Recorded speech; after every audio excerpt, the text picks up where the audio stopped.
PC പരീക്ഷയ്ക്ക് ചോദിക്കുന്ന പ്രധാനപ്പെട്ട നവോത്ഥാന നായകരെ അവരുടെ പ്രധാനപ്പെട്ട വർഷങ്ങളുമാണ് ഈ സീരീസിൽ നമ്മൾ ചർച്ച ചെയ്യുന്നത്.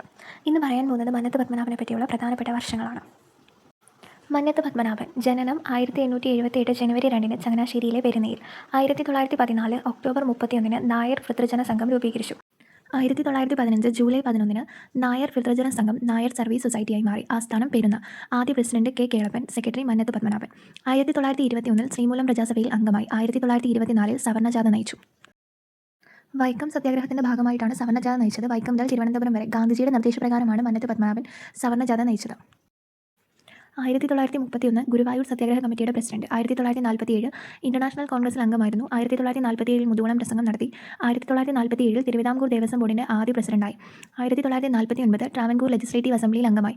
1957 മന്നത്ത് പത്മനാഭന്റെ ആത്മകഥയായ എന്റെ ജീവിത സ്മരണകൾ പുറത്തിറങ്ങുന്നത്. 1959 ഭാരതകേസരി ബഹുമതി ലഭിച്ചു. ഭാരതകേസരി ബഹുമതി മന്നത്ത് പത്മനാഭന് നൽകിയത് ഡോക്ടർ രാജേന്ദ്ര പ്രസാദാണ്. 1959 ജൂൺ 12 വിമോചന സമരം. അന്നത്തെ വിദ്യാഭ്യാസ മന്ത്രിയായിരുന്ന ജോസഫ് മുണ്ടശ്ശേരി കൊണ്ടുവന്ന വിദ്യാഭ്യാസ ബില്ലാണ് വിമോചന സമരത്തിന് കാരണം. വിമോചന സമരത്തിന്റെ ഭാഗമായി 1959 ജൂലൈ 31 EMS മന്ത്രിസഭ പിരിച്ചുവിട്ടു. 1966 പത്മഭൂഷൺ ലഭിച്ചു. 1970 ഫെബ്രുവരി 25 മരണം. 1989 മന്നത്ത് പത്മനാഭനോടുള്ള ആദരസൂചകമായി തപാൽ സ്റ്റാമ്പ് പുറത്തിറക്കി.